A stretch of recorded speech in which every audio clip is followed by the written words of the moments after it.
The first meeting of the Dix Park Leadership Committee. Happy to have everyone here today and look forward to the time when we can actually meet in person. For the time being, I'm calling this meeting to order, and I'm going to ask Michael if there's anybody here to speak on the public comment portion of the meeting. This is for everyone that's joined the meeting as an attendee. This period of time, if you guys have any public comment or questions, it's time to do it. There's a couple ways you can do it via Zoom if you're not familiar with it. There's a raise hand function that should be at the bottom of your screen that you're looking on. If you click on that, I will be able to unmute you and then you can ask the question. So you can do it that way. If you don't have audio, there's a question and answer button at the bottom where you could type in the question and the panelists can read that and answer it that way. And the third way is if you called in by telephone is if you hit *9, that will essentially raise your hand and I can unmute you and allow you to talk. So we'll start that process now. And as I see hands raised, I will unmute you and let you speak. So go ahead with that.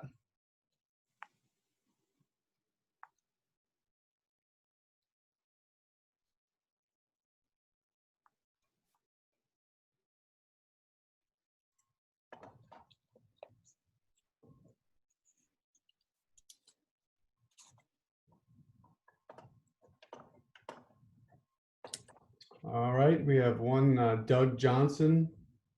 Go ahead, Doug. Let it never be said that I don't pass up an opportunity to encourage this fabulous project and hopefully to sort of pave the way for a couple of special interests that many of you know I already have. But I did want to say hello and how grateful I know a lot of people are, myself, I hope at the top of the list, for the work that we're about to do. For those who don't know, Doug is a familiar face at City Council meetings. Thank you for joining us today.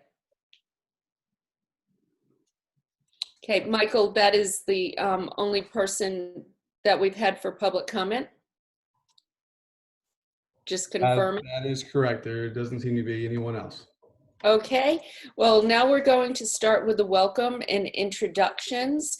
Mayor McFarland, I'm just going to call people's names as I see you on the screen. Can we start with you, please? Sure. I'm Nancy McFarland, past mayor, and just very excited that we have this leadership committee together and very proud to be a part of it. And I'm very excited to work with everybody, and we're going to do great things. Yes, and you're representing the Conservancy. Oh, the Conservancy, right. Yes, so thank you. It's good to be serving with you again. Thank you. Look forward to it. Brad. Hey, good afternoon, y'all. I'm Brad Johnson. I'm the current chair of the Parks Recreation Greenway Advisory Board. Excited to see all of you this afternoon and to serve in this capacity on this board. As an advisory board, we're super excited to be able to participate in this process and in this leadership committee. I think we're the lone addition who's here today because the community committee hasn't selected their person yet. So I'll just say we're appreciative of that and super excited about having conversations about this park. Personally, I live about a mile away from the park and I'm super excited about this project and what it means for the future of the city. So I'm excited for working with all of y'all. Thank you. David. Yes, thank you. I'm David Smith with the North Carolina Department of Agriculture. I am here representing Commissioner Steve Troxler. And I also would like to point out, I've been a resident of the city of Raleigh since 1972. So this is personal to me. This is where my taxes go. So I'm looking forward to it. Thank you. Thank you. Carlton. Hello, Mayor. Nice to see you. Nice to see all the other members. I'm Carlton Midget. I'm serving as a member of Dix Park Conservancy. And David, I've lived here since 1948. I moved here when I was 15. Okay.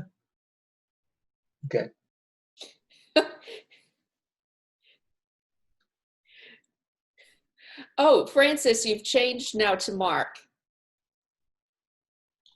That's correct. Hi, I'm Mark Hoverston. I'm the Dean of the College of Design at NC State University. I'm representing NC State University. I'm also a member of the Conservancy. And I'll make sure that Chancellor Woodson gets a report as soon as this meeting is complete. Thank you. Thank you. Jim. Thank you, Mayor. My name's Jim Goodman. I'm chairman of the Conservancy. It's great to get this group going. I'm excited about having Brad. I'm excited about having you. I'm excited about the community committee. You all would be surprised if I didn't mention that we have a lot of work to do, and we need to get going. And just Carlton, I don't mean to jump on you, but I've been in Raleigh since 1943. Thank you. The contest is official. That's right. Sean. Hi, I'm Sean Malone. I'm the president and CEO of Dix Park Conservancy. I'm not on the leadership committee, but I'm happy and proud to be of service to all of you and share everyone's excitement for the breadth and importance of the work ahead of us. Thank you. Orge. Hi there, Orge Quarles, Vice Chair of the Conservancy. Delighted to be part of this group, honored, and really happy to be vertical. Okay. Oscar. Good afternoon, everyone. Oscar Carmona. I'm the director of the Raleigh Parks, Recreation, and Cultural Resources Department. I'm also serving as a rep for the department. I'm happy to be here with you all and really look forward to helping move this project forward. Okay, Kate. Afternoon, everyone. Kate Pierce. I'm with Raleigh Parks, Recreation, and Cultural Resources. I'm the project manager for the Dix Park work and will be the staff facilitating this group and supporting y'all, and look forward to everything we're going to do together. I'm so excited that we're back at it. Great. Mayor Pro Tem Branch, thank you for joining us and also enthusiastically volunteering to serve on the leadership committee. Definitely. Thank you, Madam Mayor. Thank you all. I can't beat you all with how many years I've been here, but I can say I was born here. I look forward to bringing that breadth of knowledge to the board, representing the city as Mayor Pro Temp in District C, home of our other great park of Chavis Park, and connecting the two. So I look forward to being a vital part of the team. Great. Thank you. Grayson.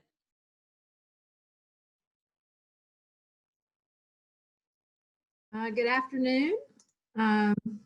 Sorry, I was trying to get my stuff going. Grayson Mon, planner with the Dix Park planning team.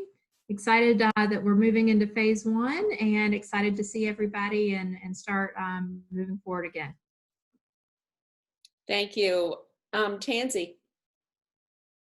Good afternoon, everybody. Nice to meet a few new people and see some faces I haven't seen for a while. I'm Tansy Hayward, one of 3 assistant city managers here for the city of Raleigh. I'm representing the city manager, and one of my responsibilities is Parks, Recreation, and Cultural Resources. I'm really excited to be a part of this group.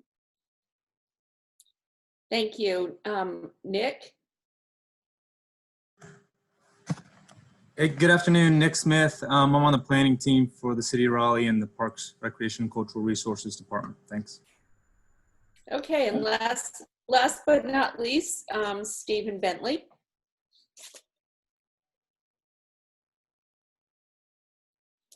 You're muted, Stephen. I got my camera. I think I crashed my computer because it saw me in a jacket, so I had to reboot. It was nice to see everyone. I'm one of the assistant directors, and for this project, I pinch hit whenever Kate and the team needs me to, but it's good to see this group back together. So, Stephen, what's with the jacket? You trying to show everybody up? It matches my Bahama shorts I have on. Okay, great. Thank you. All right, so we are going to, it's the new normal, what can we say? We are going to go to project updates where we'll hear from staff, the overview, the role and purpose of the leadership committee, and then we will hear about the community committee recommendations as well. And then phase 1 priorities. Kate, are you taking this? Yes, I am going to share my screen and walk through a presentation. And obviously, please stop me at any point with any questions.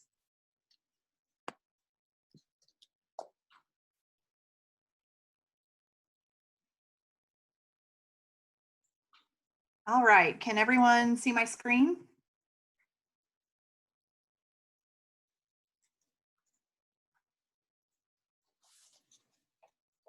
Yep, okay. So we're going to just skip through the public comment, and we just went through the introduction. So really, I wanted to start with the role and purpose of this group, which was detailed in the memorandum of agreement between the City of Raleigh and Dix Park Conservancy. But this group exists to provide guidance to city staff, the Conservancy, and other partners on the implementation of the Dix Park Master Plan. And ultimately, this group will make recommendations to Raleigh City Council, which has the final approval on master plan implementation. As a reminder, this group is a public body established by council and is subject to all the North Carolina public records and open meetings laws. The mayor as chair will preside at all meetings, and in her absence, the vice chair, which is Jim, as the chair of the Conservancy, will preside. We will be using Board Docs, which is the city's online agenda and meeting management system, to publish all agendas, publish all meeting minutes, and attach all meeting materials so that anyone who wants access can have access. And then we will look to schedule a regular schedule of meetings. And right now it's looking like the best time for those are the 4th Tuesdays of the month at 9 a.m. So an email will follow this discussion to the board member, to the committee members, with that meeting schedule. All of this information has been reflected in the governing guidelines document that was sent over prior to the meeting. And so just as kind of an order of operation, I wanted to ask for an approval of those guidelines or any questions about what we sent over to the group with regard to the governing guidelines. As note, these were documented in the memorandum of agreement between the City of Raleigh and Dix Park Conservancy, and then just establish a little bit of structure for meeting and meeting governance. Does anyone have any questions, comments, concerns? And with Kate sharing the screen, I have the grid going, but I still can't see everybody. So if anybody does have, there we go. Does anybody have any questions, concerns? Kate, we will take, I'll accept a motion then to approve. So moved. Orge. Do we have a second? Second. Corey. Okay, Corey, second. All in favor? Raise your hand, please. Aye. Okay. Any opposed? Okay, thank you. Kate? Great, thank you for that. I'm going to share my screen again. I'm really excited to bring forward the next discussion with y'all.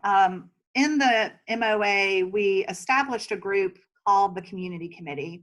And the purpose of this group is to really be a steward of the master plan, a voice of the community, and to advise the leadership committee on the implementation of the master plan.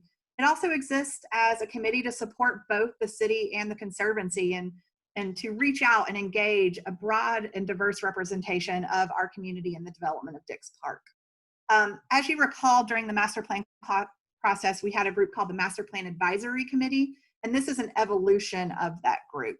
So the community committee is intended to represent the diversity of the community and bring a broad range of expertise and experience to the project. And to ensure this, we were very deliberate in using the criteria which council approved to recommend committee members. And so expertise, race and ethnicity, age, gender identity, and geographic location. I thought I would highlight just the application process. We held a 6-week public application process. We received 560 applications. We had 2 separate review bodies, and both of those review bodies, we reviewed applications anonymously, which meant we didn't have any names associated with the data. And we did have a group of advisory committee members that were very interested in continuing in the process. So any advisory committee member that was interested in continuing, we allowed, or we're recommending to roll over to this new group. We think it provides some institutional knowledge and some continuity from the master planning process. But we're also extremely excited that today we've got 24 new names to share with you. And I will get to that as soon as I go through kind of the demographics. I wanted to highlight the individuals involved on both the preliminary review team and the recommendation team. This group of people had an extremely tough job of taking 560 applicants. The preliminary review team looked at all of those applications and then forwarded on about 100 applicants to the recommendation team.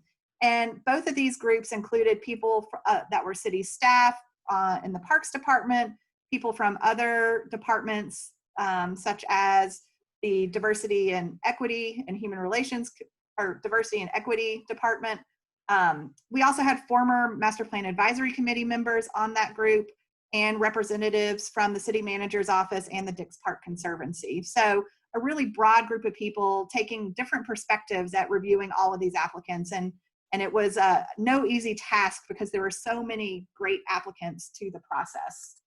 I did want to just summarize some of out of the 560, we're recommending 45 people, and we really want to make sure that this group is a diverse representative group. So we were very intentional about setting some goals that were based on Raleigh and Wake County census data, as well as some lessons learned. The city went through a process and really dissected some of existing boards and commissions, and we took some of those lessons learned in the establishment of other boards and commissions and applied them to this process. So what you have in front of you and in the memo that was provided prior to is a group of people that is extremely reflective of our community. We have a majority minority committee recommendation where the majority of people are non-white. And so here you can see the race and ethnic breakdown. We did look to get a great range of people. And the one notion I want to point out here is that we're engaging youth in this process. So people that are both high school age and early and college age. So we've got representation of youth on this group. We also looked for a geographic distribution. And I think what you'll see here is that we wanted to set kind of a floor of at least 4 members from each council district.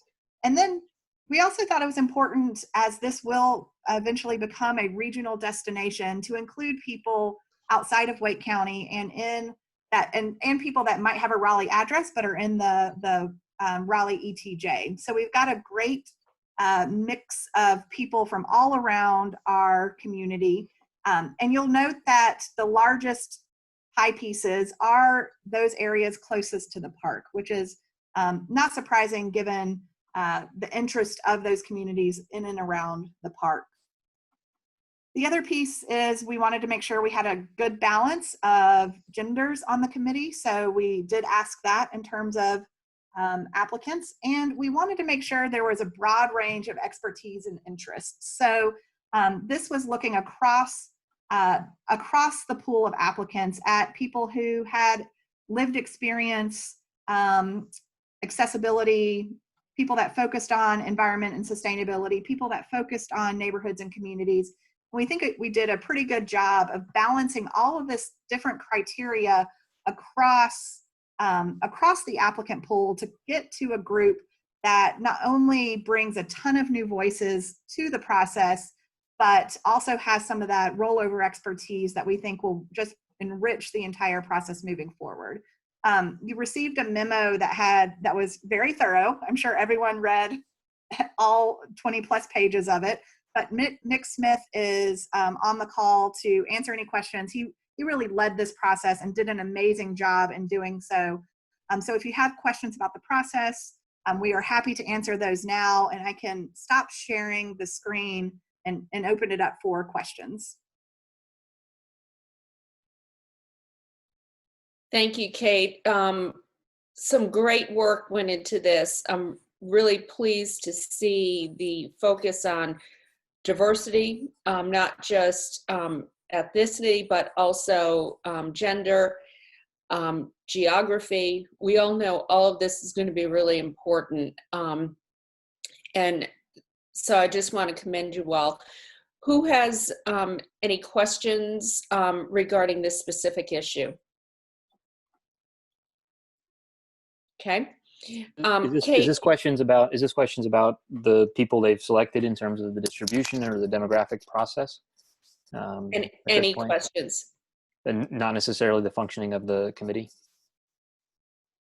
I just have a secondary question about that. But the first point is that Kate was on our call the other night, and we had a long chat on the Parks PRGAB meeting about this process, and there was some concerns expressed. We shared this memo with our board, and we did not receive any concerns about sort of the outcome of it. So I just wanted to commend you for the thoroughness of all of that. Not that it's entirely a surprise, but for sure, just commend you on the thoroughness of an explanation to balance everything out. Mayor, I do have a question. Of the 500 plus applicants, did you break it down by geography in terms of districts? Yeah, so we looked at, well, we had a couple of things. One is we had a starting pool of rollovers that were from the advisory committee. So we were already starting kind of at one geographic distribution. But we did look at every applicant, all of the criteria. So geographic distribution, race, gender, race, ethnic background, and expertise.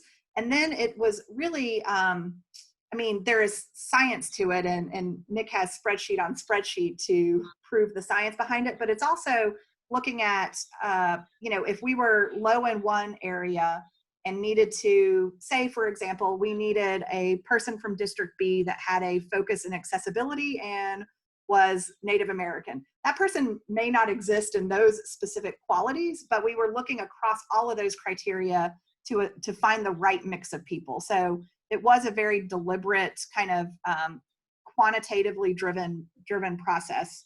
And it was a balance of all of those criteria, not just a single criteria. Yeah, I guess what I was asking or trying to find out, of the 500 plus applicants, were they heavily from one or two districts, or were they pretty even throughout the city? Right. So, and Nick, feel free to jump in. One of the things we recognized during the application process is we weren't getting enough applicants from districts A and B. So we extended the application process and kind of doubled down our outreach efforts in those specific districts to generate more applicants. I will say that we weren't, that while we did increase the percentages after we kind of focused on those districts, it does indicate to us that during, like, in addition to all the work we're going to do, there's a need to focus in districts A and districts B for additional awareness building about the park. And so we'll look to our Conservancy partners and the work that the city will do to kind of focus our energy in those areas where the gaps existed. So we did a little bit better job when we kind of focused, for example, paid social media directly to those zip codes, but that also exposes that we'll need to continue to focus our efforts in those areas to raise awareness about the park. Okay, well, that's good to know. Thank you. Anything to add there? Yep. Yes, specifically, it was fairly equally distributed. District D came in at 29% of the applications. Every other district was between 10 and 18%. So heavily District B, but the final recommended committee is less heavily dominated by Districts B and C, which were the higher two districts. Do you have a map of sort of the distribution? Because the districts sort of tell us one story, but they're sort of designed to give everybody a chunk of downtown, so you can get anyway, the way that things disperse. Is there a sort of a map, generally speaking, of where everybody sort of landed across the city? That's a good, we have not zip code mapped it. So that would be a really good follow-up or something to do. Yeah, if you have addresses, that's even better, because 27604 is. Right. Okay. Any other questions? Kate, are you looking at any action from us on this matter?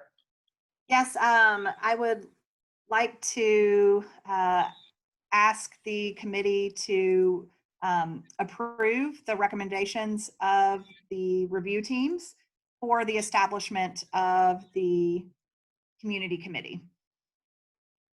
Okay. Do we have a motion to approve? Somebody want to raise their hand? Okay. Mayor McFarland, and seconded, please, by David. By David. Okay.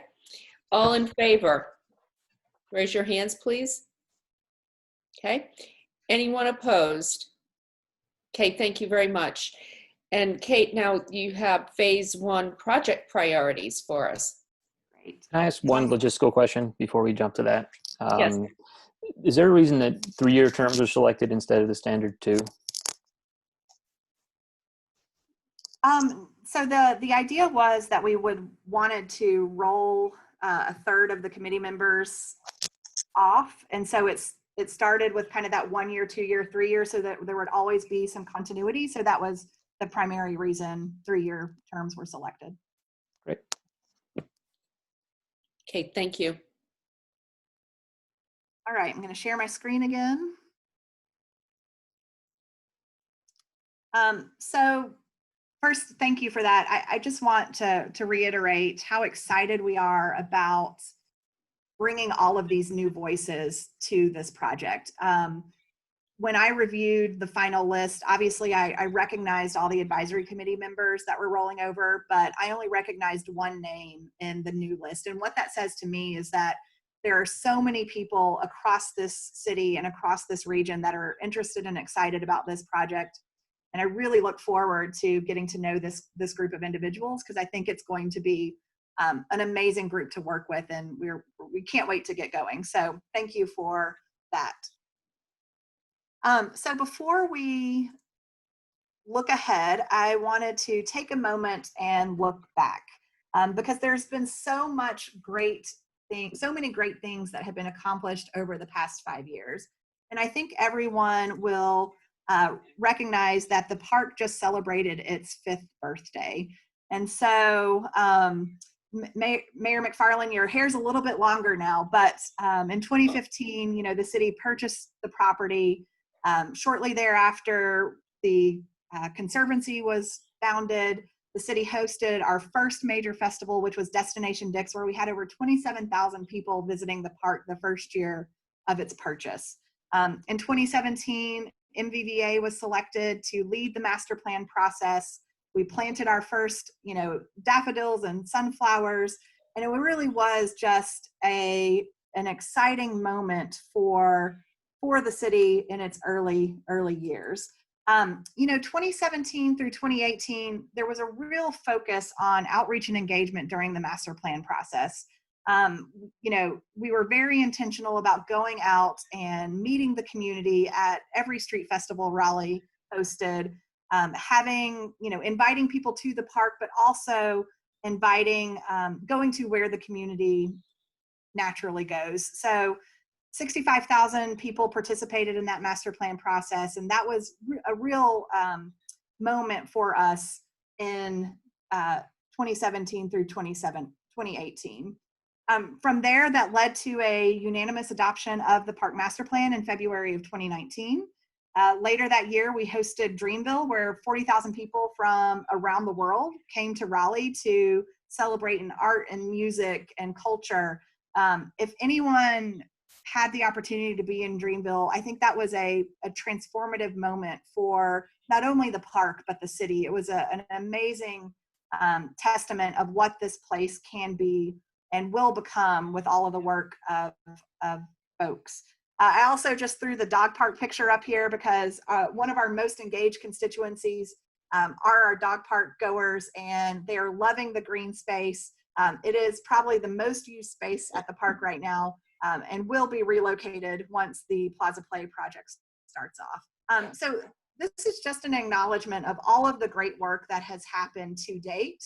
And I love the notion of we're not really at the finish line, we're at the starting line. And so we've got a lot of great work ahead of us, but this is a thank you to everyone who has been involved to date, and a call to action and hopefully motivation for all of the work that we're going to do together over the next few years. So with that, I will move into the phase 1 project priorities. This graphic is probably very familiar to everyone on this project.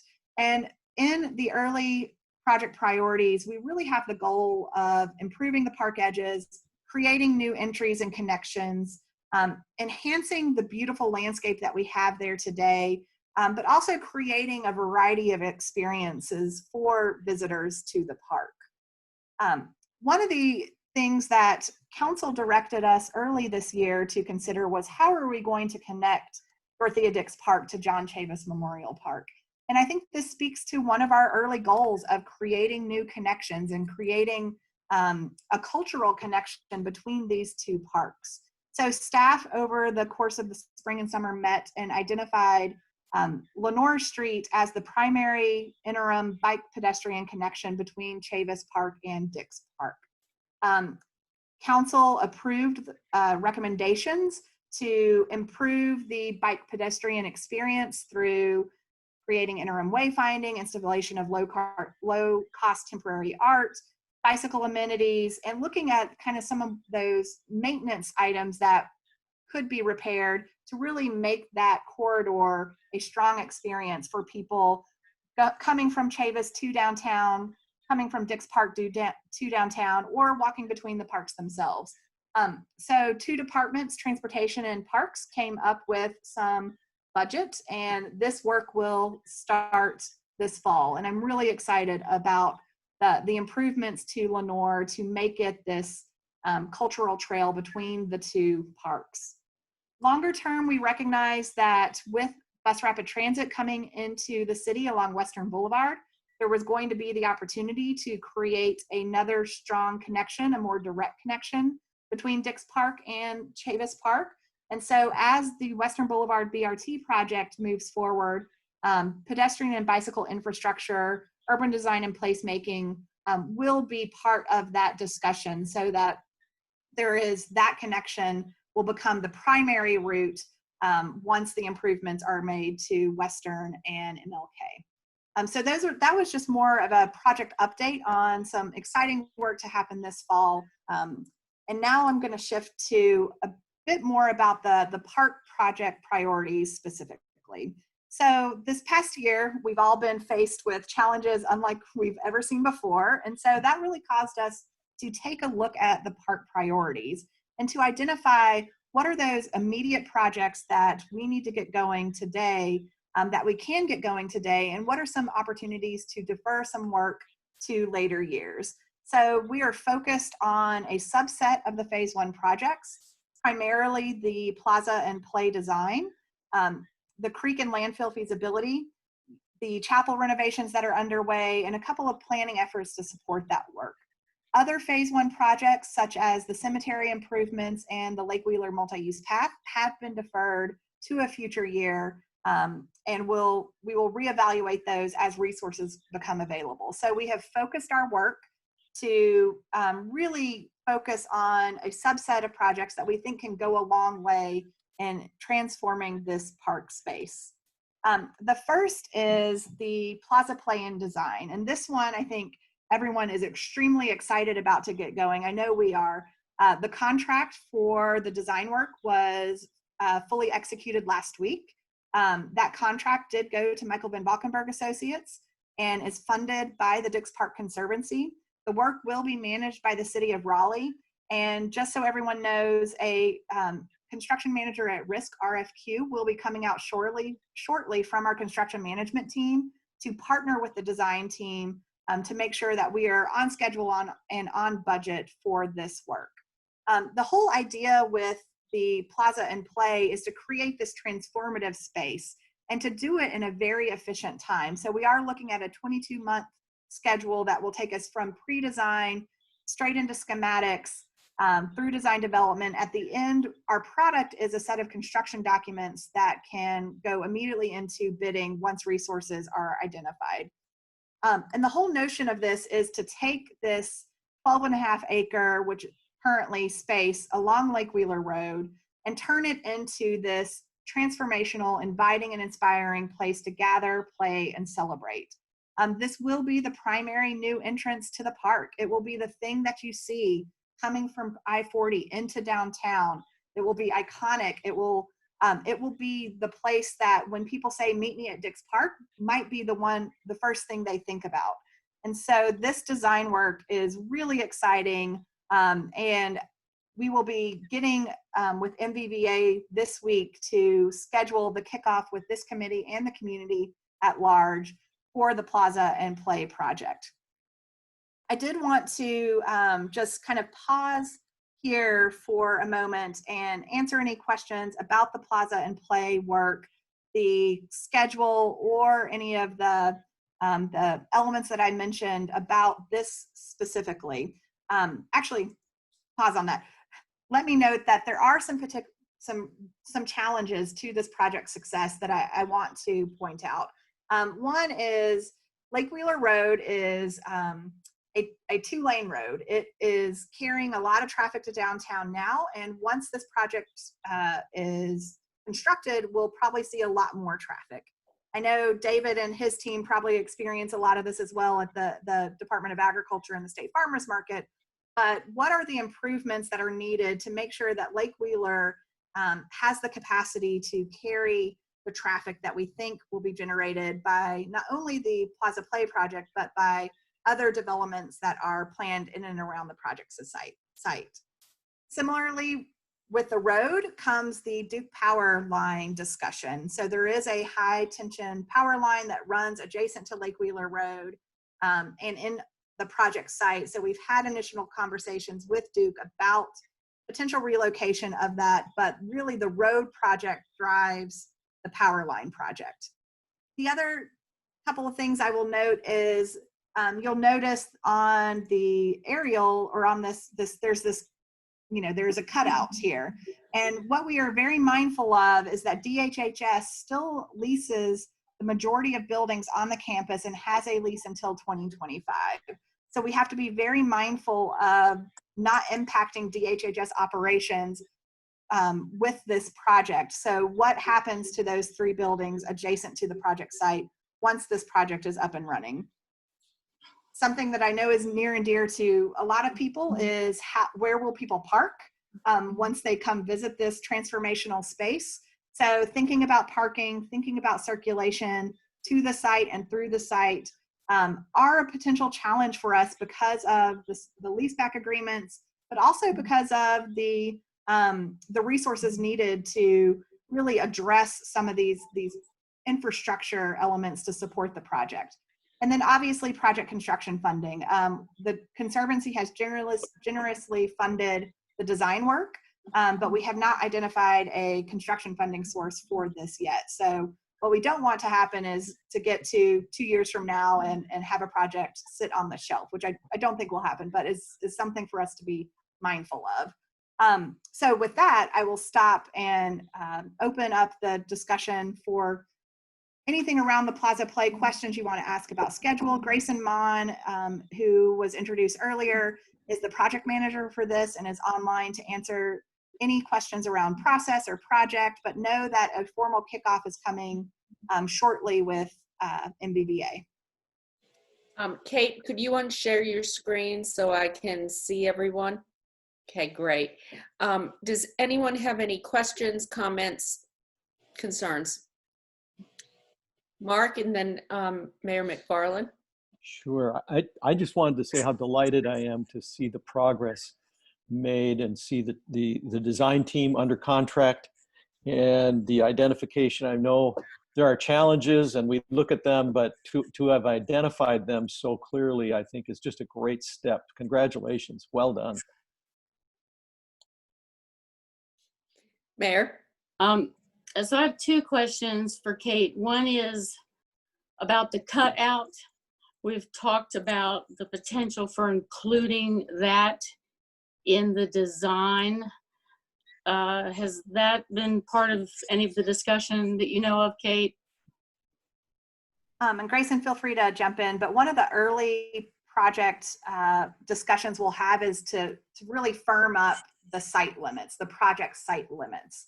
Right. And so right now we've defined it in that very interesting pie piece or that puzzle piece shape. But I think that will be a discussion that MVVA will bring to both the community committee and this group to determine the project extents. Now I want to asterisk that and be mindful that when we talk about changes to project area, there potentially might be changes to scope, and there are impacts to that. So that will be one of the first project discussions. Grayson, anything to add to that? Not very much, just that, in the conversations of like even what areas we're having surveyed, those areas aren't really cut out so distinctly, and designers have a tendency to, sometimes for better or for worse, but also talk about the context around the site. I mean, that really should be part of a driving force. So I think we will be taking those areas into analysis and kind of some possibilities with those. Okay, and my second question is, do we have any estimates on cost on the improvements needed for Lake Wheeler yet? So we don't have formal cost estimates, but we have talked to our partners in transportation, and so we understand kind of schedule impacts. And their thoughts are, they're pretty much on this.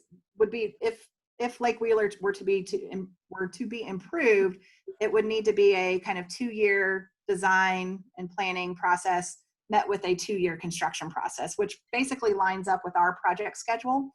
And so, that inquiry would need to start soon if we were going to match up the project schedules. The Lake Wheeler Road might also lag behind a little bit, which is not the end of the world, but that cost estimating work would need to be done in short order. So what do we need to do to start that process? So right now that work is unfunded, and so I think that's a conversation. So you're saying even the analysis for what it would cost is unfunded because it's not prioritized in the budget? Right. Okay. So can we get some, I don't want to wait 2 years to even start that, and then we're already 2 years behind the 4 years that we need for the road to be done. So is there any way we can request, you've already done your budget for the year, but. So, Mayor? Yes. Nancy, this is Jim. We've been thinking about that, and so we've got the list of, can you put that list back up, Kate? The project list? Yep, 1 second. To your question, so Lake Wheeler has to be done, right? And yeah. I want to suggest that our leadership group formally ask the city for their schedule to get this done. I'm responding to you. I'm saying I'm suggesting that we say to the city, we've got to have the Lake Wheeler improvements. That includes the Duke power lines. We've got to get the work done with DHHS to get a few buildings for this first. And another thing I wanted to mention here is I think we've, this first piece, this first 12 acres of the 200, we anticipate will draw over 1 million people a year. Right, this is not, this is big. This is kind of like if Disney came to town and said, we want to build a 12-acre park here. We're going to put a whole lot of people in here, and so that makes the infrastructure really, really important. And that, once again, we all talk about how are people going to get here, and where are they going to park after they get here. And so, and I'm agreeing with you.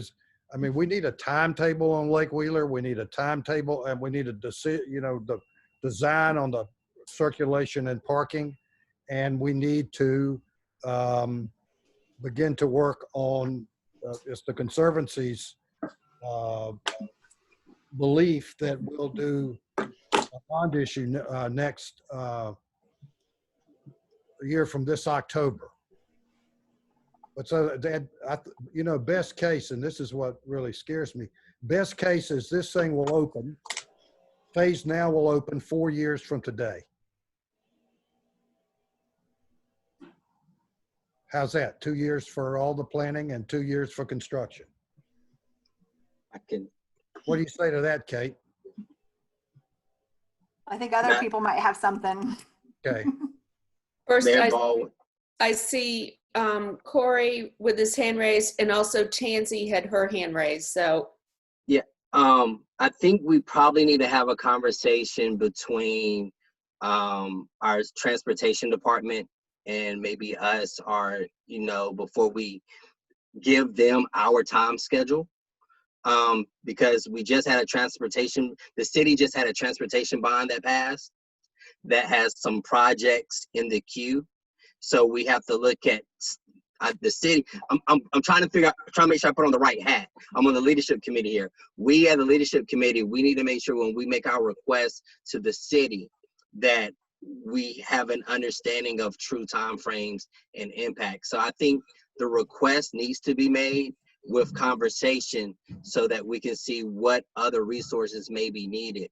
I think someone from the transportation, and this may be something that Tansy, you all can look into, may need to be represented here, especially when we talk about any transportation impacts, because that's their lane.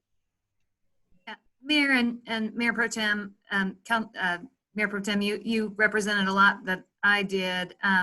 Certainly the City Council could reprioritize funding from the last transportation bond. We've already done a fair bit of that in terms of some of the commitments we made with the last transportation bond. We weren't able to meet all of the original projects given economic conditions, so we've already had to defund some projects. We can certainly work with the council to see if they'd like to reprioritize that.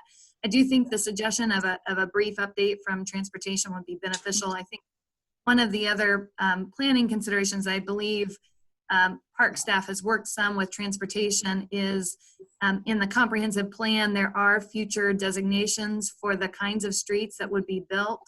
And I think it's a pretty modest enhancement in terms of capacity that's in the street plan for Lake Wheeler Road. And so one of the things we'd want to make sure is that there is a good determination in terms of what capacity we would want to see in this corridor, because I'm pretty sure that it's only like a 2-lane divided that's right now in the street plan and the comprehensive plan, which would add some safety and some flow, but not considerable capacity. And I think there's been, as I understand before my time here, very robust conversation about what the character and nature of that corridor should be. Carlton? It's a great topic, and there may be another way to take a look at it, but it looks like to me that if this can't be reprioritized or can't be moved along, then we really, the whole project trails behind it. There doesn't appear to be any way to me to open the adventure playground without the additional capacity, a great deal of additional capacity added to Lake Wheeler Road. So, you know, it's not ancillary, it's core, and I know we realize that, but yeah, all the parties need to discuss, and we need to make sure that all of our planning and all of our construction will be to some degree dictated by whether or not the city can, should, or will get that adequate capacity on Lake Wheeler Road. Thank you, Mayor. Thank you. Any other comments? Yeah, Mayor, while we're here, I recall that I think it was last year, maybe it was the last council's last meeting, there was an edge study funded, I believe. I don't know if that's gone forward, but that it's the Lake Wheeler Edge. I understand that a developer has acquired a lot of the land and is bringing a development plan to the council soon. So this whole business of studying that edge and taking 2 years to do it, that needs to be reprioritized. I don't know where that plan is. I'm just bringing it up, and I'm not 100% sure about the development plans. Kate might can tell us something about that. So I can provide an update on the Dix Park Edge study. That contract was, and Grayson, feel free to jump in if I don't get something right. That contract was finalized last week, and they're in their kind of project development phase. And that has a very specific scope, looking at the impacts of growth and change on the area directly adjacent to the park, so the Fuller Heights, Carolee neighborhoods, and also has in that scope some to look at the Lake Wheeler Road cross section. So that was part of that scope of work, to take what is in the adopted street plan, which is that 2-lane divided, and to reevaluate that given all of the new demand drivers in and around the park. So that is part of the Dix Park Edge study scope. And that is also something, if this group would like an update, we can bring that update from the planning team leading that to this group. And what was the schedule on that study? So they are looking to kick off this fall. Grayson, any particulars that I've left out? Yesterday we spoke with them to get an update and specifically talked about the Lake Wheeler Road aspect of it and the design. And I had asked them for an idea of when they thought that the Lake Wheeler Road study information would come out of their project. I think we can definitely follow up with them. It was, they imagined that there would be a public workshop early next year. I don't want to speak for their project in particular when they're just getting started. I know that their schedule is not finalized, and then there's the realities of COVID and engagement and working around those things. But from what they did say yesterday, I think early next year would be when they would be doing a design workshop to look at the design of Lake Wheeler Road. Well, Mayor, maybe you all can ask that they prioritize that part of their study so we can get moving on Lake Wheeler. Yep. Corey and I, at our next meeting, which is August 18th, will ask city manager and staff for an update, and what we want to see is coordination among departments. So Kate, you can, or Tansy, you can probably at least have that ready to go. But this feels a little disjointed, so we need to kind of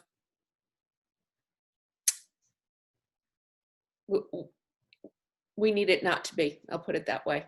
So let's, we'll ask for an update at our next council meeting. And I think what would be helpful is our next meeting, which is Tuesday, September 22nd. If we could have transportation and planning staff here to address those issues. And Kate, are you thinking of every other month we meet? So in the MOA, it says quarterly or as special meetings needed, or the chair or vice chair can call special meetings. What I would suggest, especially as we're getting going, that there's probably need for more regular meetings, but that would be up to this group. So we have reserved time on calendars for September and November, but obviously those would be special meetings called by the group. Okay, thank you. Carlton had his hand raised, and then Jim. This may be a little bit in the weeds. I'm not sure what the protocol for the city would be, but there are going to be development proposals along Lake Wheeler Road. And obviously the city needs to have some protocol to preserve a very wide right-of-way in anticipation of a formal transportation study. Jim? Yeah, I was going to say the same thing. It's our understanding that there have been some property assemblage and that there's some development plans that are coming to the city soon. So I'm just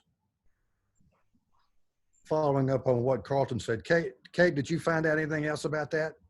So there was a pre-submittal conference for a development along Lake Wheeler Road last week, and we can follow up with planning staff to get an update on that. Tansy?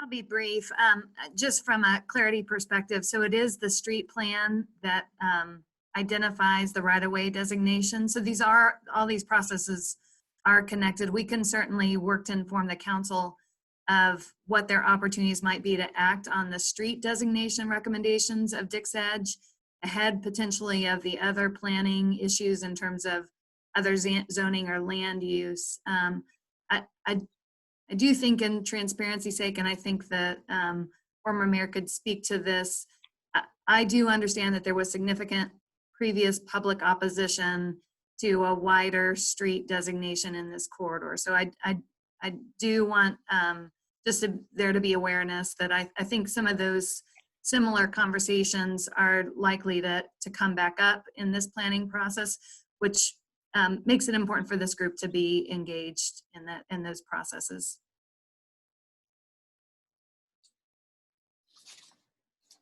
Mayor Baldwin. Yes. Can we ask if Kate and Grayson, if you can get with our planning department and see if the current transit plans require any road improvements?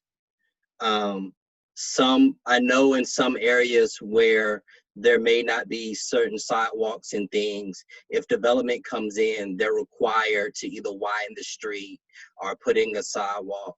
Can we see if that is there for this? The reason I'm asking that, because at least we know if something gets out of whack and some development starts ahead of time, we know what requirements are in place or not in place currently. So that may be some helpful information. Okay. Thank you. Brad? I just had a couple questions. One, I mean, if they're doing assemblages of the land across the way already, and they're kind of planning, if an edge study comes out in 2 years, it's kind of going to be past when they do their work. So that's a pretty big challenge for sort of this grander scheme of work here. So I echo the other sentiments about trying to preserve the right of way. One reason that folks had probably opposed a wide right of way here is that a lot of the houses are pretty close to the road on that side of Lake Wheeler. Whether or not they stay, I know it's a pretty high rental sort of homeowner-owned community. There's a lot of working class folks in this neighborhood who are potentially going to be displaced. And I don't know what the plan is for that or how we figure that out, but it would be something that as part of this, it would be important to take into consideration. And then finally, right now, there's not really a direct bus from downtown to this site, to this playground. And so the potential for maybe potentially creating a specific sort of almost Dix Express from Moore Square Station, or even maybe a cross city bus to this location might mitigate some of the concerns about parking and whatnot. Potentially even because of weekend stuff, if you could connect it from Centennial through this area over into downtown, you could actually take advantage of a lot of the other parking in other places.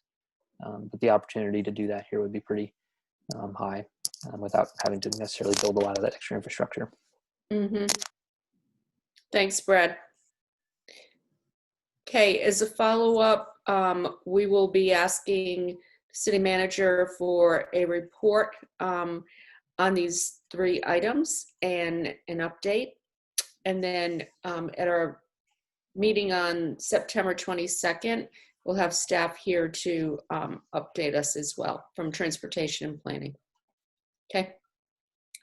All right, thank you.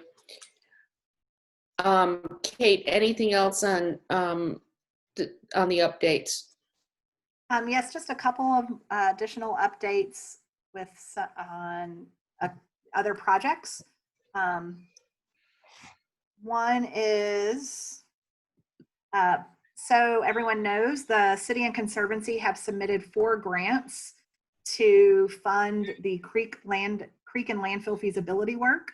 We expect notice on those grants September and October, and if hopefully when we are awarded, I will speak positively, when we're awarded these, that will really help us determine the alignment of the future of the creek and the improvements to the creek bed and the landfill, which would help accomplish some of our additional phase 1 project goals. So know that those grants are in, and we expect notice this fall, and would start that work hopefully this fall if awarded. So that is some good news. Hopefully we'll be able to share some good news at the September or November meetings on that grant work.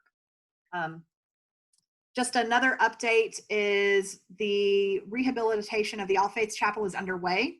It is being fully funded and managed by the Dix Park Conservancy, and we expect it to be completed at the end of this year. It will serve as this beautiful, amazing gathering space for community celebration and reflection, and will also serve as staff offices for both the city and the Conservancy. So that work is underway. Building permits are in hand, and the Conservancy is managing all of that work. We're really excited about having our first indoor space to welcome the community to the park when gathering limits allow us to do so. So that's just another project update on a phase 1 project priority. The other piece, and this is for some of our newer members to the committee, is that the city did approve a funding agreement with the Dix Park Conservancy to fund these phase now, what we're calling the phase now projects, which includes the Plaza Play, early park improvements, which I'm really excited to share with you, is that we will be doing a number of park improvements. Think shaded areas, picnic structures, benches, art that will really just improve the daily park visitor experience. And that is being funded through the Conservancy, but will be managed by city staff. And so very just grateful for the Conservancy's updated funding commitment to the city that funds the Plaza Play design, the construction management at risk through the design process, the rehabilitation of the chapel, those early impact projects that I mentioned, and then some additional funding for planning and project management. So we're in a really great space to get our phase 1 projects going, and look forward to bringing all of those back to this group for review and discussion at future meetings. In follow-up, we do have at our next meeting, we will propose a number of kind of work plan items for this committee that focus on all of those project priorities I just mentioned.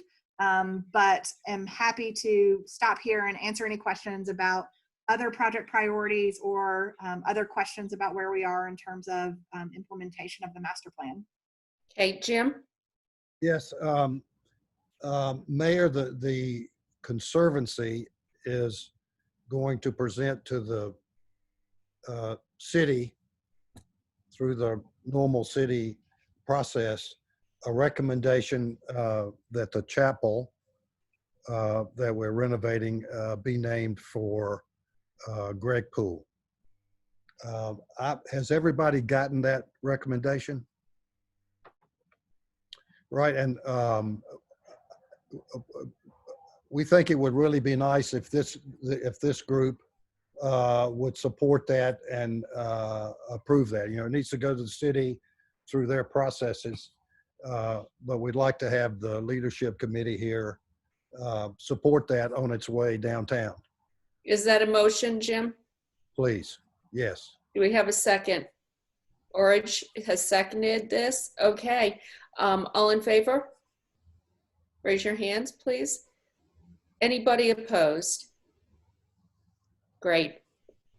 Thank you. We've gotten two really significant gifts, and we're on the way to raising the money for this, Mayor. Great. Thank you very much. Kate, I had one question in this phasing. What about restrooms? Great question. So as most of you are aware, we currently only have porta potties at the park. And so with the addition of the All Faith Chapel, there will be some bathrooms available when that building is open. And there has been talk about some more kind of like Big John facilities, which are just basically fancier porta potties. Our challenge really is that the park is huge, and having efficient kind of restroom facility, our interim plan is just to continue with the porta john placement and regular cleaning until we have more kind of facilities that are open to the public. So unfortunately, when we investigated the Big Johns, the fancy porta potties, where we would want them, there's not infrastructure in place there to support those facilities, and would be a significant cost to run infrastructure to support a fancy porta potty in the areas where it would make most sense based on park usage. David? As someone who has experience with large crowds, the state fair, but not the state fair in 2020, I can tell you, you can never have too many restrooms. So that will be a key issue. Yeah, I was out there for the Native American land blessing on Saturday, and I think 3 people asked me about restrooms. So just FYI. Yeah, that's something we can continue to look at as part of the early park improvements. A lot of it right now is just cost prohibitive based on where our infrastructure is or isn't, but more work can be done there. Okay, Brad? I'd like to encourage, if you could, sort of maybe even come up with a standard design that could be used in multiple locations, sort of around the park, so maybe potentially save some design costs in doing that.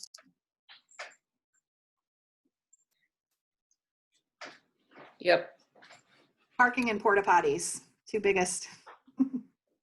Well, you know, I think though, what Brad had to say about transit, we really have to look at that. And also sharing infrastructure. I mean, why build more parking if parking already exists and it's underutilized? And that's what we see all the time, especially even in downtown on weekends. well, right now, nobody's parking downtown, but on weekends especially, there is ample room to support that. And we just have to start thinking differently about, you know, if we make it convenient for everybody to drive their car to Dix Park, that's what they're going to do. We make it convenient for them to drive and park in a downtown lot or at Centennial Campus with bus service, then that's what they'll do. So just my humble opinion. David. One more thing, going back to the state fair, because we use a lot of Go Raleigh, particularly on the weekends, but Go Raleigh has a shortage of buses. They can only pull so many buses off their normal weekend routes to service the state fair. So I need to keep that in mind also. Well, we'll go Triangle then. Oh. Right, Corey, you can make that happen, right?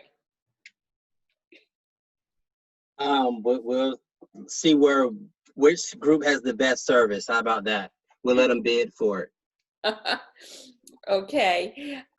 Any other comments on phase one? Okay. I think a few people mentioned like the integration of the edge and this into one sort of thing, and I can't echo that enough, that it should just be an integrated plan. And I don't know if that means the two design teams get together and talk, but figuring out the edge and phase one together would be really great. Thank you. All right, next on the agenda is just an around the table discussion. So if there's any other issues anyone would like to bring up, now is the time to do that.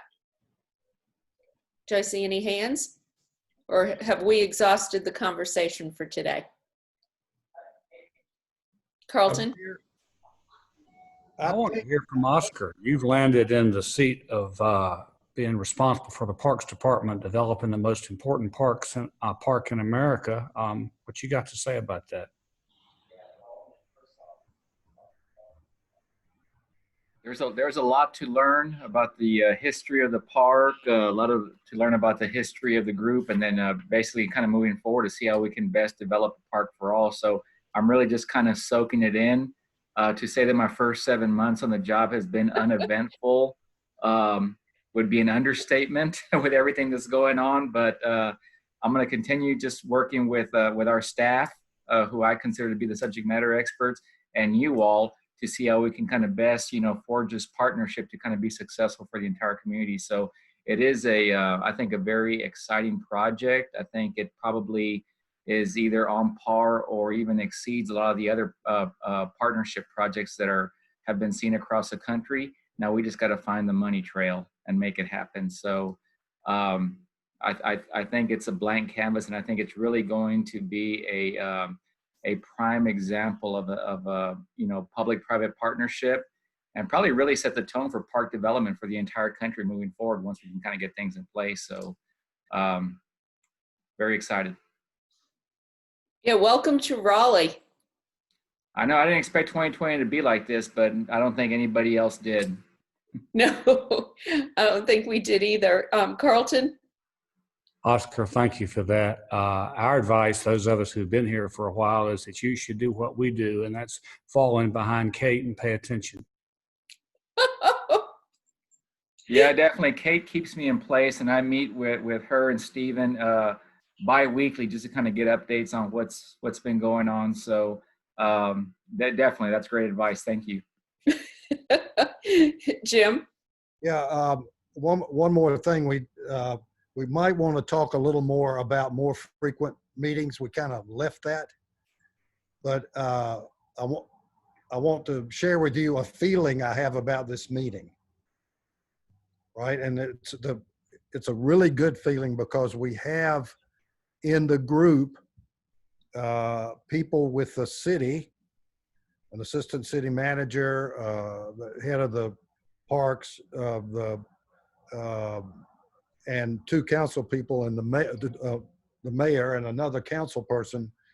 And I have already can sense somebody says, okay, we'll check on this and we'll have this by the next meeting and we'll follow that through. We haven't really had that in the past.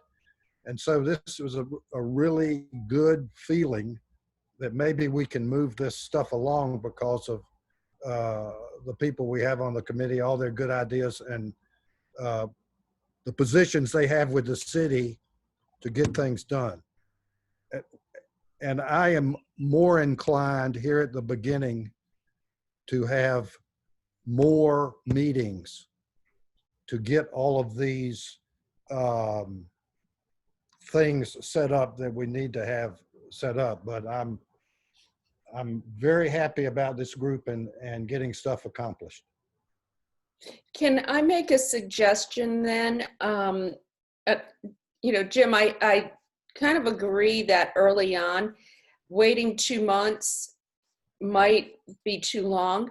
Could I make a suggestion that we have a monthly meeting from now through December, and then assess where we are at that point in time? We might want to, well, December, that would put us that 4th, just trying to see where that would be from a calendar standpoint. Bear with me for a second, please. That would be the 29th. It might not be the most convenient time for folks, but I think that we could potentially plan on that for the time being and then potentially reschedule if need be. So if everybody is okay with that, we would do September, October, November, December, the 4th Tuesday of the month at 9 a.m. We good? Okay. Good. All right. So Kate, if we could plan on that, that would be great. And we'll reassess where we are after that. So thank you. Okay. Anything else for the good of the order? Question, but not the 4th Tuesday of this month? Or will we be having a meeting the 4th Tuesday of this month? Another meeting? That was not the intention. Okay, I just wanted to be clear. Yeah, and this will give, with our meeting in September, this will give staff the appropriate level or amount of time to kind of work through